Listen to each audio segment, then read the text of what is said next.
नमस्कार दोस्तों, क्या हाल है आप सभी लोगों का। ब्लडी सत्य के एक और दिल धड़ा देने वाले बहुत ही खौफनाक एपिसोड में आज आप लोगों का बहुत बहुत स्वागत है।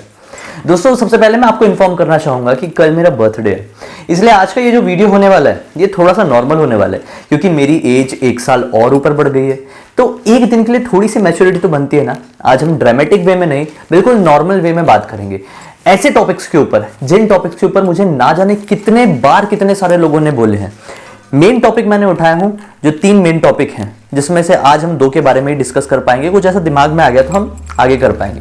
3 टॉपिक सबसे मेन। सबसे पहला, लोग मुझे आए दिन कह रहे हैं कि मैं कश्मीर के हॉन्टेड प्लेसेस के ऊपर वीडियो बनाऊं, तो मैं बेशक बहुत ही जल्द कश्मीर के हॉन्टेड प्लेसेस को एक्सप्लोर करके, मतलब घर बैठे ही एक्सप्लोर करता हूं यार, मैं तो एक्सप्लोर करके मैं वीडियो बनाऊंगा कश्मीर के ऊपर। दूसरा टॉपिक ये है, बहुत सारे लोग मुझसे ये कहते हैं कि यमराज और लूसीफर में क्या समानता है, क्या दोनों ही नर्क के राजा हैं, या फिर कुछ ऐसी स्टोरी है जो कहीं ना कहीं से रिलेट करती है हमारे हिंदू माइथोलॉजी को क्रिश्चियन माइथोलॉजी से। इसके ऊपर हम डिटेल में बात करेंगे, अभी कंक्लूजन में मत पहुंचो। और तीसरा ये टॉपिक है कि मेरी लाइफ से रिलेटेड लोग पूछते हैं कि एक मैं सच्चा दिल दहला देने वाला किस्सा बताऊं, जिससे मेरा दिल भी दहल गया था। मैं खुद ज़्यादा डर गया था, बहुत ज़्यादा डर गया था। एक्चुअली मेरी लाइफ में बहुत सारे ऐसे कारनामे हुए हैं जिन्हें मैं आज भी याद करता हूँ ना, तो मैं आज भी बहुत ज़्यादा घबरा जाता हूँ। तो उनमें से ही एक किस्सा जो सबसे ज़्यादा खौफनाक था, मैं उसी किस्से के ऊपर क्यों डिस्कस कर रहा हूँ, क्योंकि वो किस्सा ऐसा किस्सा है जो कि मुझे 2 दिन पहले ही पता चला, सीधे सीधे रिलेट करता है इरिश दंत कथा के ऊपर।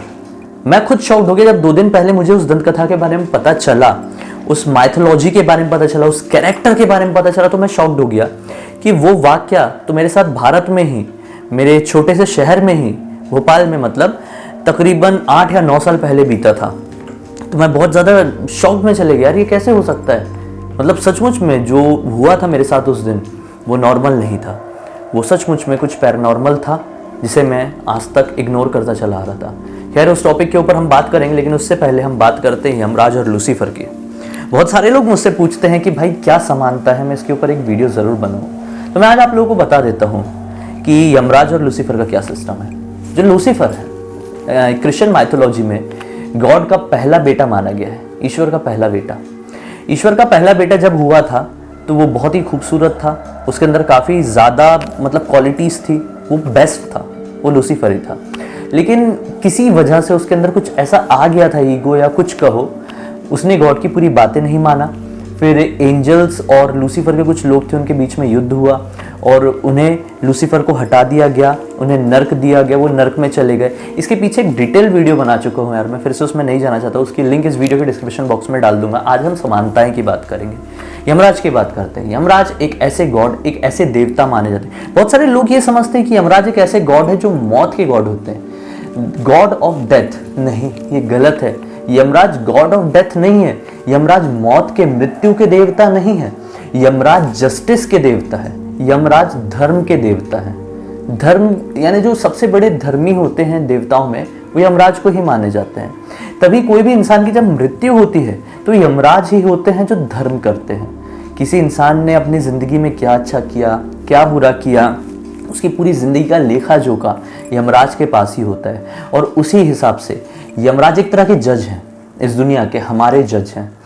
तो वो जस्टिस करते हैं, वो जजमेंट देते हैं कि ये जिसकी भी मृत्यु हुई है और वो अभी हमारे पास पहुंचा है, तो उसे कहाँ जाना चाहिए, स्वर्ग में जाना चाहिए, नर्क में जाना चाहिए, या फिर अभी इसका और समय बाकी है, इसको पृथ्वी में अपना पूरा जीवन काल कंप्लीट करना पड़ेगा एक आत्मा के तौर पर, या फिर जैसे भी हो। तो ये फंडा आप लोगों को क्लियर हुआ। अगर आप हिंदू धर्म से रिलेट करते हैं तो शायद आप लोग ये सोचते होंगे कि यमराज मृत्यु के देवता है, तो ये फंडा क्लियर हो गया कि यमराज जस्टिस के देवता है, धर्म के देवता है। अब बात आती है लूसीफर की। लूसीफर नर्क में रहता है, ठीक है। नर्क में रहकर वो बुरी एनर्जीज को, यानी जो बुरी शक्तियां होती है, नेगेटिव एनर्जीज होती है, उनको कंट्रोल करता है और वो पृथ्वी में भेजता है। और आज की दुनिया में जो भी बुरे काम हो रहे हैं, जो दंगे फसाद, प्रॉब्लम्स क्रिएट हो रही है, बीमारियां आ रही हैं, ये कहीं ना कहीं लोग मानते हैं, ऐसा क्रिश्चियन माइथोलॉजी का ही कहना है, सारी गलत चीज़ों में लूसीफर का हाथ होता है। और एक तरीके से नर्क को हैंडल करने वाला ही वो एक अकेला डेविल कह लो, ईविल कह लो, या फिर शैतान कह लो, कुछ भी कह लो, लूसीफर सबसे मेन होता है। फंडा बिल्कुल क्लियर है, यमराज एक देवता है जस्टिस के, और लूसीफर एक राक्षस है, एक शैतान है, बुराई का देवता है। तो यहाँ से दोनों का कोई रिलेशन ही नहीं बनता है। तो आई होप इसके लिए मुझे एक सेपरेट वीडियो बनाने की कोई भी ज़रूरत नहीं है कि ये दोनों के बीच में क्या समानता है या क्या डिफरेंस है। बहुत ज़्यादा डिफरेंस है, ज़मीन आसमान का डिफरेंस है। यमराज आसमान में है तो लूसीफर तो ज़मीन के नीचे नर्क में है। तो इस टॉपिक के बाद से हम हट जाते हैं। अब आते हैं मेरी लाइफ के ऊपर। मैंने अपनी लाइफ से रिलेटेड बहुत सारे वीडियोस बनाया हूँ, बहुत सारे टॉपिक्स में मैंने ये कवर किया हूँ कि मैंने अपनी रियल लाइफ में क्या क्या एक्सपीरियंस किया हूँ।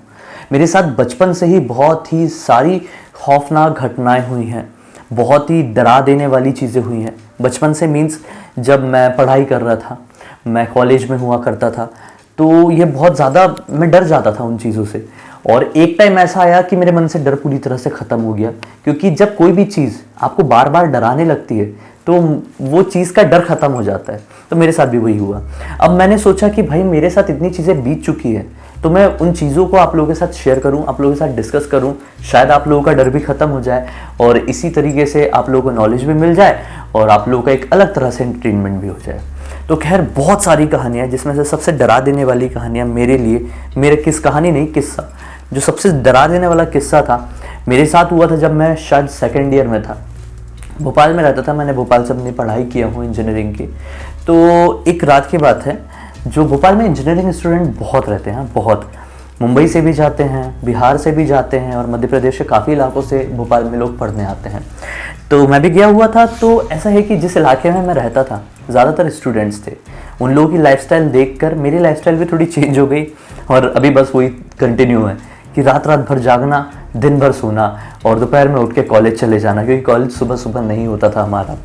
तो क्या हुआ कि एक रात की बात है, एग्ज़ाम्स बहुत नज़दीक थे और मैं उनमें से था जो साल भर पढ़ाई नहीं करता था। सेमेस्टर होते थे, पूरे 6 महीने पढ़ाई नहीं करता था और एग्ज़ाम शुरू होने से तकरीबन 10 दिन या हफ्ते भर पहले पढ़ाई करता था और काफ़ी अच्छे मार्क्स आते थे, इसमें कोई शक नहीं है। तो अभी मेरी पढ़ाई का समय शुरू होने ही वाला था, पहला एग्ज़ाम बहुत नज़दीक था। रात के तकरीबन 2 या ढाई बज रहे थे, मुझे नींद जैसी आई। तो मैंने सोचा यार नींद आ रही है, अगर नींद आ गई, मुझे रात में ही पढ़ाई अच्छी होती है ना, कोई कितना भी बोल ले कि दिन में पढ़ाई अच्छी होती है, सुबह सुबह 5 बजे उठ के पढ़ो, 4 बजे उठ के पढ़ो, मेरे से नहीं होता। मैं सुबह 5 बजे तक पढ़ सकता हूँ, लेकिन सुबह उठ के नहीं पढ़ सकता। तो मैं उनमें से था, सुबह तक पढ़ता था और फिर सुबह से लेकर दोपहर तक सोता था। तो 2 ढाई बज रहे थे, मैंने सोचा यार सोने से बेटर है, मेरे घर से तकरीबन 2.5-3 किलोमीटर दूर रेलवे स्टेशन है। रेलवे स्टेशन तो रात भर खुला रहता है, वहाँ के इलाके की दुकान भी खुली रहती है, तो वहाँ जाता हूँ, थोड़ी चाय वाय पीता हूँ। और भोपाल में पोहा जलेबी बड़ा फेमस, तो मैंने सोचा यार पोहा जलेबी खाता हूँ और लौट जाऊँगा। और मेरा फ्रेंड कोई नहीं था उस दिन मेरे साथ। मैं अपनी बाइक उठाया, वहाँ पे बंगलो होते थे, मुंबई जैसा फ्लैट सिस्टम नहीं, मैं एक अच्छे खासे घर में रहता था अकेला। तो मैंने क्या किया, बाइक अपनी निकाला, मेरे घर का गेट था, वो गेट मैंने बंद किया और बाइक ऑन स्टार्ट करके मैं वहाँ से निकल गया। तकरीबन आधे घंटे करीब लगे, मैं चाय नाश्ता करके अपने घर के तरफ वापस लौटा। अब गेट तो बंद था, मैंने अपनी बाइक बाहर लगाया, गेट वापस से खोलने के लिए, ताकि मैं बाइक अपनी गेट के अंदर कर सकूं। अब मैं जैसे ही अपनी बाइक से उतरा, मैंने स्टैंड लगाया बाइक का और एक जो हमारी साइड विजन जैसी होती ना, ऐसी तिरछी नज़र से मुझे ऐसा लगा कि मेरे पीछे तकरीबन 50 या 60 मीटर की दूरी पर कुछ खड़ा हुआ है। मैंने सोचा कि इतनी रात गए, रात के 3-3:30 बजे के टाइम का आसपास का टाइम हो रहा है, इतनी रात में यहाँ पे कौन खड़ा है। तो पहली बार देख के ऐसा इग्नोर किया, लेकिन मैंने बोला कौन खड़ा है। पलट के देखा वापस से, तो अंधेरा काफ़ी था, एक स्ट्रीट लाइट जल रही थी येलो वाली, और घर के थोड़ी ही आगे जो कचरा गाड़ी होती है वो खड़ी रहती थी, उसमें सब लोग अपना कचरा डालते थे। तो कचरा गाड़ी के ठीक पीछे वो जो भी था वो खड़ा हुआ था। मेरे पैर की तरफ नजर गई, उसके पैर थे, पैर तो बेशक सबके ही होते हैं, आगे सुनो, सस्पेंस यहाँ पर ही। पैर थे, लेकिन साला वो जो पैंट पहना हुआ था, समझ में आता है ना हम लोग कैसे जीन्स पहनते हैं आज के टाइम में, और ये बात बहुत पुरानी भी नहीं है। तो उसका जो जीन्स या फिर उसका जो पैंट था वो काफ़ी पुराने ज़माने का दिखाई दे रहा था। मैंने सोचा इतना पुराने ज़माने का पैंट पहनने यहाँ पे कौन खड़ा है, शायद कोई बूढ़ा इंसान होगा। मैं ऐसा करके फिर से अपनी गाड़ी को आगे बढ़ाने की कोशिश किया। गेट मैं खोल चुका था अब तक, गेट की तरफ मैं ले ही जा रहा हूँ कि वापस से मैंने एक बार, मेरी क्यूरियोसिटी इतनी ज़्यादा हो गई थी उस पैंट को देख के कि मैंने वापस से पलट के देखा। वो अभी भी वहीं खड़ा हुआ था, कचरा गाड़ी के ठीक पीछे। और कचरा गाड़ी की हाइट कितनी रही होगी ज़मीन से लेकर, लगभग इतनी, यानी तकरीबन 3.5 फुट या फिर 4 फुट के आसपास, 3.5 फुट के आसपास। तो मैंने सोचा 3.5 फुट के आसपास की ये जो हाइट है कचरा गाड़ी की, इंसान का पैर तो दिखाई दे रहा है। कचरा गाड़ी पूरा एक मतलब गाड़ी जैसा था, जैसा एक ऑटो होता है, लेकिन वो पैर के ऊपर का धड़ मुझे दिखाई नहीं दे रहा था। मैं शॉक्ड हुआ, मैंने पैर की तरफ ध्यान से देखा तो जो जूते पहने हुए था वो जूते भी बड़े पुराने ज़माने के थे। आज के ज़माने में ऐसे जूते मिलना लगभग नेक्स्ट टू इम्पॉसिबल है। जूते काफ़ी ज़्यादा मैले दिखाई दे रहे थे, एक स्ट्रीट लाइट थी इसलिए काफ़ी अच्छा विजन वहाँ पर था, और मेरे घर की लाइट भी जल रही थी, तो वहाँ से 50 मीटर की दूरी थी, ज़्यादा दूरी तो थी नहीं। इस वजह से मैंने अब बाइक अपने अंदर किया। अब मैंने सोचा कि अपना गेट बंद करता हूँ और अंदर जाता हूँ, होगा जो होगा यार, शायद कचरा वाला ही होगा या फिर कोई पागल होगा, शराब वराब पी के आ गया होगा, बेवड़ा होगा। फिर मैं गेट बंद करने वापस गया और इस बार मैंने बड़ी ध्यान से देखा कि उसके ऊपर का धड़ सच में दिखाई नहीं दे रहा था। मैंने सोचा ये मेरे आंखों का वहम नहीं हो सकता। जैसे मैंने उस चीज़ को फील किया कि उसके जूते दिखाई दे रहे हैं, पैंट दिखाई दे रहा है, बहुत ही पुराने ज़माने के दोनों, ऊपर का धड़ दिखाई नहीं दे रहा है। ऐसा कितना छोटे हाइट का इंसान होगा जिसके ऊपर का धड़ दिख ही नहीं रहा है, जो 3.5 फीट की कचरा गाड़ी से ढक गया। इम्पॉसिबल था वो। मैंने सोचा यार गड़बड़, अंदर से पूरी गर्मी सी लगने लगी, घबराहट बढ़ गई। मतलब मैंने सोचा यार कुछ है जो बहुत अजीब है, और अचानक से बहुत भारीपन फील होने लगा, मन में नेगेटिविटी आ गई। मैंने बंद किया अपना गेट, दरवाज़ा खोल के अपने बेड में लेटा, और हार्ट बीट इतनी ज़्यादा तेज़ हो गई थी जिसकी लिमिट नहीं। ऐसा लग रहा था कि बुखार आ जाएगा या फिर अब भी वोमिटिंग हो जाएगी। क्यों पता नहीं। इससे पहले मैंने बहुत कुछ एक्सपीरियंस नहीं किया था, हल्का फुल्का एक्सपीरियंस किया था। इस चीज़ के बाद मेरी लाइफ में ये पैरानॉर्मल चीज़ों से जुड़े हुए काफ़ी ज़्यादा बदलाव आए। अब वो क्या बदलाव आए हैं, मैं अगर आप लोग चाहेंगे तो आगे आने वाले वीडियो में आपको बता सकता हूँ, आपके साथ शेयर कर सकता हूँ कि मेरे साथ क्या क्या चेंजेस है और मैंने फिर इसके बाद क्या क्या एक्सपीरियंस किया लाइफ में। आज खैर इसकी बात करते हैं। फिर मैंने सोचा नहीं पढ़ पाऊँगा, अपना चादर उठाया, ओढ़ के सो गया, और मैं काँप रहा था लिटरली। वो पूरी रात मुझे ठीक से नींद नहीं है, मुझे सपने में भी वही दिखाई दे रहा है, बार बार वही दिखाई दे रहा है। बहुत गंदा सपना आया। और वो पहला दिन था जब मुझे पहले दिन लाइफ में स्लीपिंग पैरालिसिस हुआ, जिसके बारे में मैंने आप लोगों को काफ़ी वीडियोस में बता चुका हूँ कि क्या होता है स्लीपिंग पैरालिसिस। उस रात के बाद से मुझे तकरीबन 6 साल तक स्लीपिंग पैरालिसिस रहा, 6 साल तक। और आज मैं उस रात को कभी नहीं भुला पाता हूँ। अभी 2 दिन पहले ही मैं इंटरनेट में कुछ पढ़ रहा था, ऐसी कुछ सर्च कर रहा था, और बाय लक या फिर बाय चांस कुछ भी कहो, वो चीज़ खुल गई। मैंने ऐसी सर्च कर रहा था तो मैंने ऐसा टाइप किया, मैंने देखता तो होता क्या है, हेडलेस मॉन्स्टर ऐसा मैंने लिखा। उसमें खुला दुल्हन नाम का एक मॉन्स्टर होता है जिसके ऊपर का सर नहीं होता है, मतलब पूरा धड़ होता है, सर नहीं होता है।